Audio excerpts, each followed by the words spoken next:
The Multiverse. Entire universes sitting atop one another, separated by their own unique vibrational frequencies. Existing within an endless white void, these worlds hum together in the symphony that is all reality. But behind the scenes is an all-powerful conductor whose guiding hands shaped all there ever was. The DC Multiverse is one of the most complex, but also one of the most interesting things in all of comic books.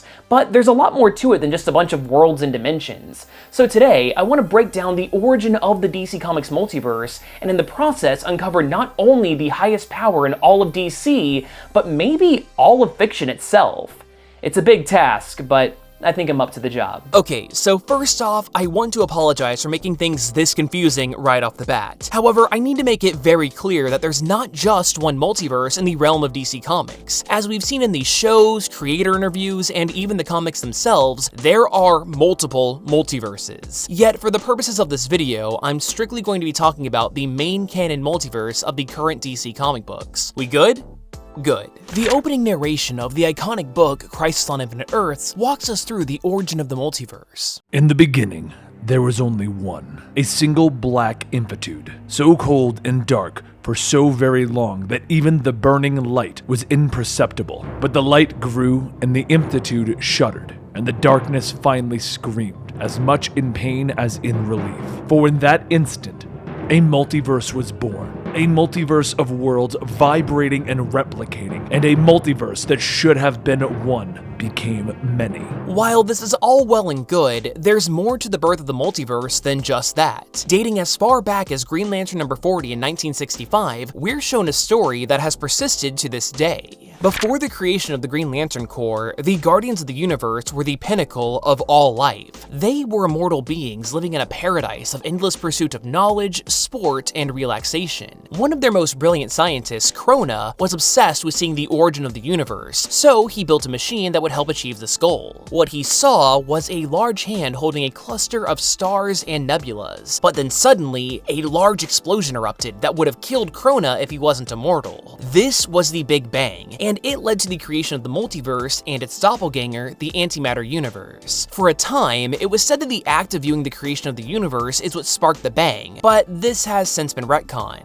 Yeah, this idea has been played out time and time again in the DC Comics, and heck, even the Justice League Unlimited cartoon, so details have changed over time. Even characters like the Anti-Monitor and Volthoom, the First Lantern, have actively tried to create the multiverse in their image by becoming this hand of creation. However, it turns out that this hand might not be a singular entity, but rather something greater. Take this page of the Multiversity series. We see that in the beginning of all things, there was nothing. All that existed was an endless white void, until a flaw popped into being. By relating itself to its flaw, this endless white void named itself Monitor Mind the Overvoid, and it contained the flaw inside of a bottle, where the flaw then erupted into the multiverse. Now, later in that same issue, we once again see the Hand of Creation, but this time, instead of a bunch of stars and nebulas, the hand is holding the bottled multiverse. Despite being perceived as an endless white void, the surrounding environment in this shot of the hand clearly has a lot more going on, but this still begs the question, what is this hand? Originally, this was believed to be the Presence, the creator of all things in the DC multiverse. He is a supremely powerful being that is as endless as he is mysterious. However, we later found out that the DC multiverse was created by a totally separate being of immense power named Perpetua. Alongside the multiverse, Perpetua created three sons: the Monitor, the Anti-Monitor, and the World Forger. Shortly after their birth, the Monitor asked Perpetua what she held in her hand, to which she replied,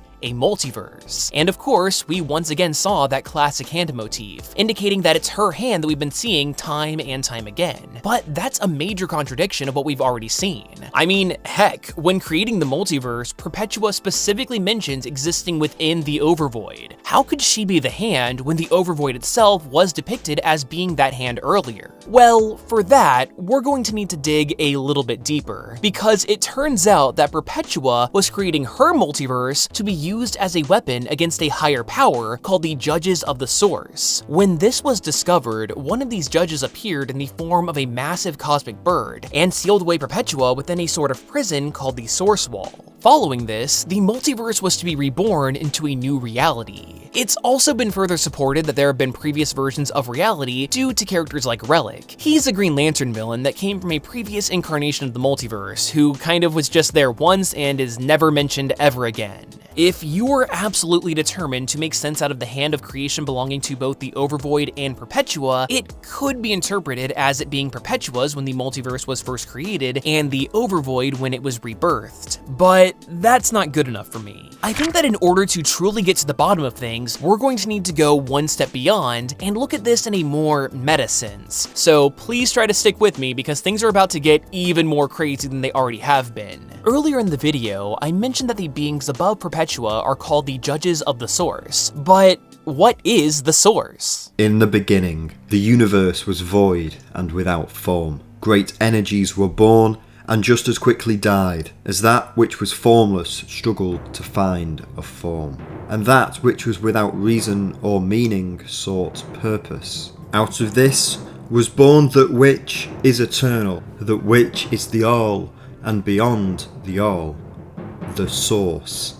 For an eternity, this was the first world. Sound familiar? It's no coincidence that the Source and Overvoid appear as similar things. Writers have stated that the Overvoid, the Source, and the Presence are all one and the same, including the creator of Multiversity and the map of the DC Multiverse, Grant Morrison. Take a look at this interview that Morrison had with IGN. He mentions that what this truly is, the God of all things, is the white paper that comics are drawn on. However, he's since gone on to say in a later interview that in this endless void, there exists infinite multiverses. Out there would include things like the Marvel Multiverse, the Archie Multiverse, and every comic that has ever existed. This idea of all things being united in a truly infinite number of universes and multiverses is what one would consider to be the Omniverse. And wouldn't you know it, Perpetua directly calls out the Omniverse, and she seemingly uses the term interchangeably with the Overvoid. It's my belief that these are all one and the same. The Source, the Presence, the Overvoid, the Omniverse, they are all one simple thing: fiction itself. Grant Morrison has long played with the idea of fiction and how we interact with it. Perhaps the most interesting is the 8th issue of Multiversity called Ultra Comics. This book is presented as being self-aware and alive, completely shattering the fourth wall and directly addressing the reader. Take a look at these panels. I want you to read them for yourselves because it's much more powerful that way. So yeah, go ahead and pause the video for a second. Maybe while you're there, you could throw a like and subscribe. Yeah? Okay. 3, 2, 1. So as we read this page, we hear the man's voice in our head, and he later explains that the book is real because we are the book. And because we are real, then that means that the story must be real as well. Multiversity also plays with the long-held DC idea that the various universes all communicate with each other through works of fiction, that the stories we read are someone else's entire reality. After all, if we exist inside of an omniverse, then that means that there are literally infinite possibilities. There's a universe where I die right now, and right now, and right now. There's a universe where you ate a live shark for lunch, and another universe where you never have to eat at all. In a world of truly infinite possibilities, is the idea of our entire reality just being a comic book in some other universe really that far-fetched? But here's the thing, can we hear his voice in our heads if we blanked out the word bubbles? Can he exist if the reader simply doesn't read it? There's an ancient philosophical question that goes as follows: if a tree falls in the forest and no one is around to hear it, does it make a sound? Well, I propose this to you. Does fiction work in the same way? By the end of the issue, Ultra Comics as a character dies, but because of the nature of him being a comic book, the next time that someone else picks up the book, Ultra then lives and dies all over again. If you think this is way too much of a stretch, then we can actually look back 25 years before Grant Morrison even wrote Multiversity with his time on Animal Man. Grant Morrison speculates that the act of reading is crucial in bringing a work to life. You see, simply creating a story is only only half of the job of a work of fiction. There's a concept called death of the author, which many people believe means that the artist's intent holds no special weight in determining the interpretation of their writing. In that sense, the audience can be argued as being just as important as the writer themselves when it comes to fiction. This definitely seemed to be on Grant Morrison's mind because of this clip from his panel at San Diego Comic-Con in 2015 regarding Multiversity. I realised there was this amazing kind of critical force out there. Everyone was talking about this thing, they were exchanging ideas, they were coming up with their own ideas, and it seemed really dynamic and exciting, but this whole series was about that relationship and how it's changed and how the barriers between the creator and the audience have kind of dissolved. If we further dive into Multiversity, the main antagonist is known as the Empty Hand. The common interpretation is that this is the reader, and I think that this, pun not intended, goes hand in hand with the reader bringing stories to life by engaging with them. We first consume media,